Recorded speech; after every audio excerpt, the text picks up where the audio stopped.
நந்தகுமார், உங்களுடைய பார்வை என்ன? சிங்கத்தின் வாயில் சிக்கி கொண்டார் விஜய் அப்படிங்க நீங்க எப்படி புரிஞ்சுக்கிறீங்க? இல்லை, இந்த பராசக்தி படத்தில், பழைய பராசக்தி படத்தில் தான் ஒரு டைலாக் வரும். இந்த நீதிமன்றம் எத்தனையோ வழக்குகளை பார்த்துருக்கு, இது போன்ற ஒரு விசித்திரமான வழக்குங்கிற மாதிரி சொல்லுவார். அந்த மாதிரி இந்த தமிழ்நாடு எத்தனையோ எலெக்ஷன்ஸை பார்த்துருக்கு. இந்த 2026 வந்து ஒரு வித்தியாசமான எலெக்ஷன். விஜயனுடைய வருகை உண்மையாலுமே ஒரு பெரிய அளவுக்கு தாக்கத்தை உண்டு பண்ணுறதுங்கிறதுல எந்த விதமான மாற்று கருத்தும் இல்லை. அந்த தாக்கம் எவ்வளோ பெரிய தாக்கம்ங்கிறது தான் இன்றைக்கி வந்து ஒரு கேள்விக்குறியாக இருக்குது. இப்போ சமீபமாக கூட நிறைய இந்த வாட்ஸ்அப்லலாம் இந்த ஹாஸ்டலில் வந்து உப்புமா வேண்டான்னு சொல்லி ஒரு மெசேஜ் வரும். உப்புமா வேண்டாங்கிறது நிறைய பேருக்கு உடன்பாடு உண்டு, உப்புமா வேண்டான்னு. ஆனால் மற்றவங்களுக்கு பூரா நீங்கள் உங்களுடைய விருப்பத்தை எழுதி கொடுக்கும் போது இட்லி, தோசை, பூரி, பொங்கல், சப்பாத்தி இந்த மாதிரி இதில் போனனால கடைசியில் கூட்டி கழித்து பார்க்கும்போது கடைசியில் உப்புமா கேட்ட அந்த 7 பேர் தான் அதிகங்கிற அளவுக்கு வந்து அந்த உப்புமாவே மறுபடியும் எல்லாத்துக்கும் சர்வ் பண்ணுற மாதிரி ஆச்சு. ஸோ அந்த சூழ்நிலையில் இருக்கும்போது இன்றைக்கி தமிழ்நாட்டில் எந்த ஒரு தட்டு மக்கள்கிட்ட போய் கேட்டிங்கனாலும் இந்த ஆட்சி திருப்பி வரணுங்கிறதுல யாருக்குமே உடன்பாடு இல்லை. ஏகப்பட்ட ஆன்டி இன்கம்பன்சி இருக்குது, நிறையா லா அண்ட் ஆர்டர் ப்ராப்ளம் இருக்குது, பெண்களுக்கான பாதுகாப்பில் கேள்விக்குறி இருக்குது, அதே சமயம் உங்களுக்கு போதை கலாச்சாரம் இருக்குது, கூட்டுப்பாலியல் வன்கொடுமை இருக்குது, பொருளாதாரத்தில் வளர்ந்தன்னு இன்னொரு பக்கம் சொன்னாலும் விவசாயத்தில் குறிப்பாக கிராப் கல்டிவேஷனில் -6%. இதெல்லாம் பார்த்து திரும்பவும் திமுகவே ஓகேன்னு மக்கள் சொல்லிடுவாங்க. அந்த கனவுல வந்து இன்னைக்கு திராவிட முன்னேற்ற கழகம் இருக்காங்க. ஸோ எப்படி இருந்தாலும் வந்து இவங்க ஹாஸ்டல் ஸ்டூடெண்ட்ஸ் மாதிரி எல்லாருமே அவங்கவுங்க பிரிஞ்சிருப்பாங்க அப்படின்னு சொல்லிட்டு அந்த ஒரு சூழ்நிலை வராத அளவுக்கு இன்னைக்கு எல்லாத்துக்குமே ஒரு புள்ளியில், அதாவது சீமான் அவர்களாகட்டும், விஜய் அவர்களாகட்டும், பாரதிய ஜனதாவாகட்டும், அதிமுக ஆகட்டும், இவங்க எல்லாத்துக்குமே ஒரு மையப்புள்ளி என்ன இருக்குன்னா திமுக ஆட்சிக்கு வரக்கூடாதுங்கிறதுல எல்லாத்துக்குமே உடன்பாடு இருக்கு. யாருக்குமே வந்து 99.99 கூட இல்லை, எல்லாத்துக்குமே 100% கன்விக்ஷன். ஆனால் இந்த 4 பேர்த்துக்குள்ளார அலைன்மெண்ட் எப்படி வருதுங்கிறது தான் இன்னைக்கு வந்து ஒரு கேமாக இருக்கு. அதில் தமிழ்மணி சார் சொன்ன மாதிரி வந்து சீமான் அவர்கள் எப்பயுமே தனித்து தான். அவர் வந்து கொள்கையில் சமரசம் இல்லைன்ட்டாரு. அவர் ரஜினிகாந்த் சொல்கிற மாதிரி என் வழி தனி வழின்னு சொல்கிற மாதிரி அவர் வந்து தனிச்ச பயணம். இன்னைக்கு விஜய் அவர்களும் வந்து பார்த்தீங்கன்னா அவர் தனிச்ச பயணம்னு சொல்லலை, என்னுடைய தலைமையை ஏத்துக்கிட்டு கூட்டணி வரவங்களோட நான் பயணிக்க ரெடியா இருக்கிறேன். யாரும் வரலையா தானே? இப்போ நிறைய பேர் வந்து அதனாலதான் மேலிருந்து ஒரு அழுத்தம் வருகிறது, பாஜகவிடமிருந்து ஒரு அழுத்தம் வருகிறது. ஏதோ ஒரு நெருக்கடியை கொடுத்து விஜயை தங்கள் பக்கம் கொண்டு வந்துடலாம், அதுதானே மையப்படுத்துறாரு செல்வப்பிரதி. இல்ல, அதாவது அப்ப நீங்க அந்த வார்த்தையை நீங்க எப்படி புரிஞ்சுல? அந்த வார்த்தைக்கு முன்னாடியே அவர் சொல்றாரு, இது அவங்க வந்து அழுத்தம் கொடுத்து பாக்குறாங்க, ஆனா இது வர்றதுக்கு வாய்ப்பு இல்லைங்கிறது எல்லாத்துக்குமே தெரியும்னு சொல்லிட்டு அதுக்கப்புறம் சிங்கத்தின் வாயில தலையவிட்ட மாதிரின்னு சொல்லிட்டு அவருடைய ஸ்டேட்மெண்ட்டையும் நீங்க கூர்ந்து கவனிச்சீங்கன்னா ரொம்ப கான்ட்ரடிக்டிங் ஸ்டேட்மெண்ட்டா இருக்கு. அப்ப சிங்கத்தின் வாயிலுங்கும் போது ஒரு காங்கிரஸ் கட்சியினுடைய ஒரு மாநில தலைவராக இருக்கக்கூடிய செல்வ பெருந்தகை பாரதிய ஜனதாவை சிங்கம்ங்கிற அளவுக்கு ஒரு ஊமைப்படுத்தி அவ்வளவு பெரிய இடத்துல பாரதிய ஜனதாவை வச்சு செல்வ பெருந்தகை அவர்கள் பார்க்கறாரா? அந்த மாதிரி ஒரு கேள்வியும் வரும் இல்லையா? ஏன் இன்னைக்கு டெல்லிக்கு போகும்போது பாரதிய ஜனதா கூட மட்டும்தான் கூட்டணி பேசணுமா? காங்கிரஸினுடைய ஹெட் குவார்ட்டர்ஸும் டெல்லி தானே. அப்போ இன்னைக்கு இங்கே வந்து கூட்டணி நடக்கிறது போல இங்கே பிரவீன் சக்கரவர்த்தி பார்த்த மாதிரி அங்கேயே கூட காங்கிரஸ்க்கு சம்பந்தப்பட்ட ஆட்களை விஜய் அவங்களுடைய தரப்பு அங்கே போய் சந்திச்சிருக்கலாம் இல்லையா? அதுக்கு கூட இந்த டெல்லி பயணத்தை ஒரு வாய்ப்பாக விஜய் அவர்கள் பயன்படுத்தி இருக்கலாம்ல. அப்போ நீங்கள் ஒரு கமா போடுங்கும் போது எல்லா இடத்துலையுமே கமா போட்டுக்கிட்டே போகலாமே. அப்போ இன்னைக்கு யதார்த்தமாக வந்து இப்போ பொன்வேலுச்செல்வன் அவர்கள் சொன்னதுல என்ன ஒரு கருத்து உடன்பாடு உண்டுனாக்கா, இன்னைக்கு எந்த இடத்துல கூட்டணி ஃபைனலைஸ் ஆச்சுன்னு யாருமே சொல்ல முடியாது. நெருக்கடியில இருக்கிற போது காங்கிரஸ் கூட போய் விஜய் சேர்ந்துருவாரு. இல்ல, என்ன நெருக்கடின்னு சொல்லுங்க, என்ன நெருக்கடி?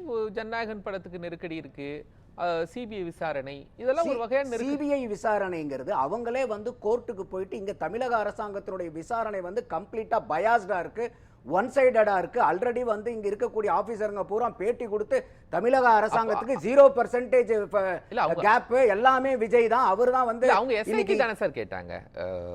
தாவிகால இருந்து கேட்ட எஸ்ஐடி தான். ஆமா, எஸ்ஐடி தான். ஆனா அவங்க அப்புறம் அவர் ட்விட்டர்ல என்ன போட்டாரு, நீதி வென்றதுன்னு போட்டாரு, தீர்ப்பு கிடைச்சது. அதாவது அவங்க கேட்டது எஸ்ஐடி தான். சுப்ரீம் கோர்ட்ல கூட அவங்களுடைய பிரேயர் என்னன்னா எஸ்ஐடி ஒரு ரிட்டையர்டு சுப்ரீம் கோர்ட் ஜட்ஜினுடைய ஹெட்ல தான், தலைமையில தான் அவங்க கேட்கறாங்க.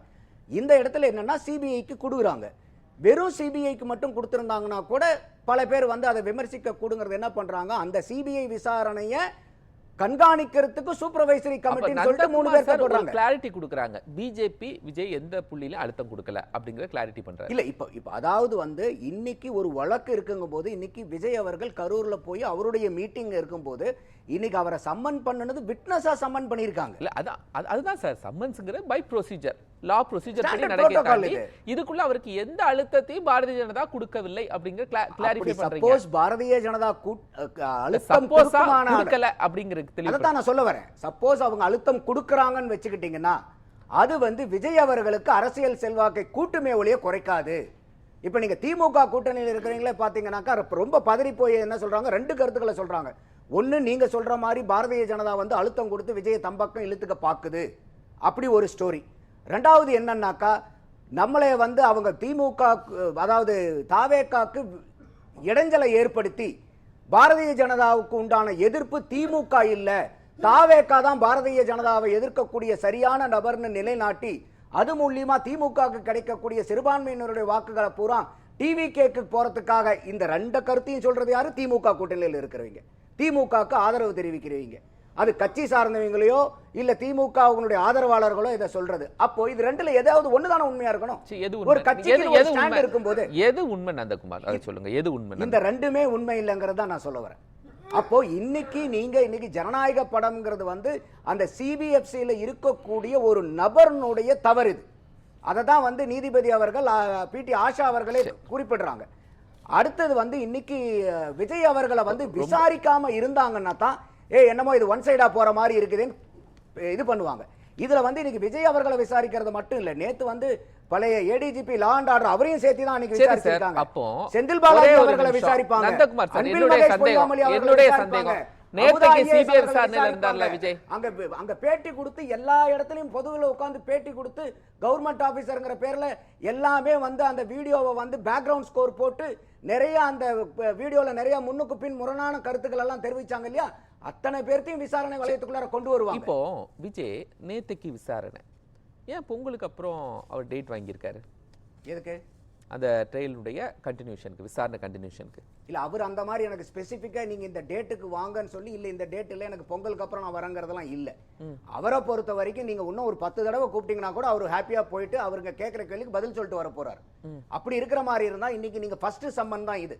இதே கூட அவர் வந்து எக்ஸெப்ஷன் கேட்டிருக்கலாம். ப்ரொசீஜரா நடக்கிறத தனக்கு ஏதோ ஒரு அழுத்தம் இருக்கு, தன்னை அலைக்கழிக்கிறார்கள் அப்படிங்கறத கிரியேட் பண்றதுக்கு விஜய் செய்யறாரா? இல்ல அவர் அந்த மாதிரி எந்த இடத்துல இன்னைக்கு விசாரணை நேத்துக்கு நடக்குது, இன்னைக்கு டேட்டா வாங்கிருக்கலாம். ஒரு இன்சிடென்ட்டை பொலிட்டிசைஸ் பண்ணலையே. இப்போ வாரத்துக்கு 2 முறை, மாசத்துக்கு 8 முறை, எத்தனை முறை போனாலும் தேர்தல் வேலை எப்படி பார்ப்பாரு? மக்கள் பணி எப்படி பார்ப்பாரு? தேர்தல் நேரத்துல அதைத்தான் நான் சொன்ன வரேன். மக்கள் ரொம்ப புத்திசாலி.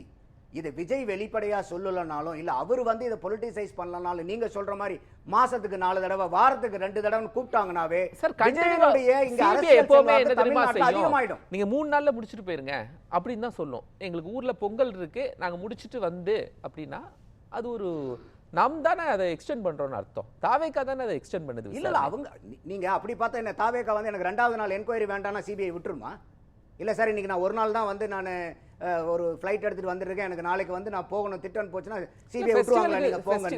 ஃபெஸ்டிவல் பொங்கல் இருக்குல்ல, அப்புறம் என்ன ஒரு ரீசனபிளான ஒரு ரீசனை கேட்டு எக்ஸ்டெண்ட் பண்ணிருக்காரு விஜய். இல்ல அந்த மாதிரி எங்கயாவது பொது தளத்துல இருக்கா? நான் படிக்கல, எனக்கு நீங்க பாத்துருந்தீங்கன்னா சொல்லுங்க, நான் I will correct my self.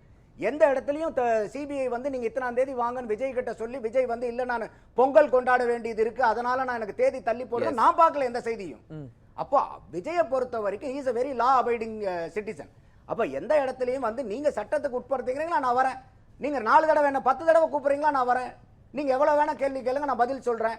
அப்போ நீங்க எந்த இடத்துலயாவது நீங்க நேர்முகமாவோ மறைமுகமாவோ விஜய் அவர்கள் மேல அழுத்தம் கொடுத்தா அது விஜய்க்கு செல்வாக்கு அரசியல் களத்துல தமிழ்நாட்டுல கூட்டிருங்கிறது இது அடிப்படை புரிதல் பாரதிய ஜனதா தெரியாதா? அப்படி ஒரு செல்வாக்க விஜய் தனக்கு உயர்த்த பாக்குறாரு. அது எப்படி அவரா உயர்த்திக்க முடியுமா? சிபிஐ என்ன அவர் கையில இருக்குதா? சார் நீங்க ஒரு 10 தடவை கூப்பிடுங்க சார், தமிழ்நாட்டுல வந்து என்னுடைய பொலிட்டிக்கல் ஸ்டாண்டர்ட் நான் மைலேஜ் நான் எடுக்கணும்னு சொன்னா சிபிஐ கேட்டுருமா? இது எல்லாமே வந்து யதார்த்தமா நடக்கக்கூடிய விஷயங்கள். அப்ப அந்த யதார்த்தமா நடக்கக்கூடிய விஷயங்களை வந்து நம்ம வந்து கனெக்டிங் த டாட்ஸ் போட்டு பாக்குறோம். அப்படியே நீங்க கனெக்டிங் த டாட்ஸ் ஓகே அது நமக்கு உரிமை இருக்குன்னு பண்ணுனா கூட இன்னைக்கு பாரதிய ஜனதா இந்தியா லெவல்ல இவ்வளவு பெரிய தேர்தலை சந்திக்க, இங்க தான் தமிழ்நாட்டுல 5 வருஷத்துக்கு ஒரு தடவை தேர்தல், பாரதிய ஜனதா நித்தம் தேர்தலை சந்திக்க கூடியவங்க.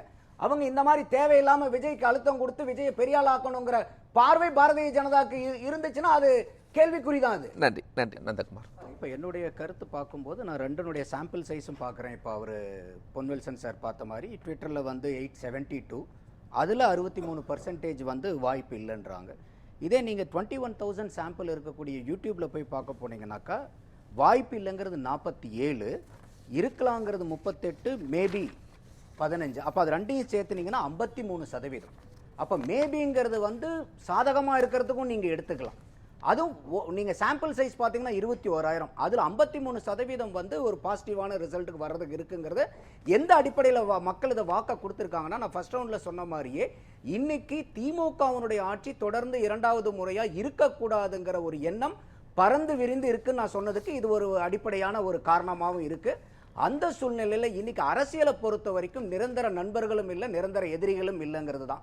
கூட்டணிங்கிறது வந்து நான் இவங்களோட தான் கூட்டணி வைப்பேன், இவங்களோட கூட்டணி வைக்க மாட்டேங்கிறது இது வரைக்கும் எத்தனையோ கட்சிகள் பேசியிருந்தாலும் அது நடைமுறைக்கு சாத்தியம் இல்லை. புள்ளியில ஒன்னு கொள்கை எதிரி, அரசியல் எதிரி, அவங்களும் நிரந்தரம் இல்லை.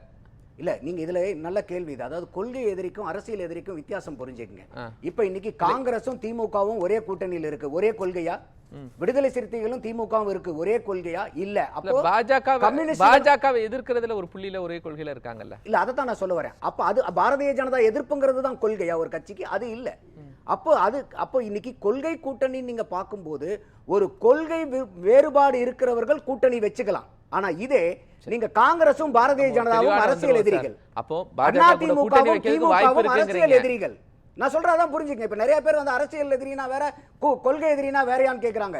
ரெண்டுக்கும் வித்தியாசம் இருக்கு. அதிமுகவும் திமுகவும் அரசியல் எதிரிகள், என்னைக்கும் ஜென்மத்துக்கு கூட்டணி வராது.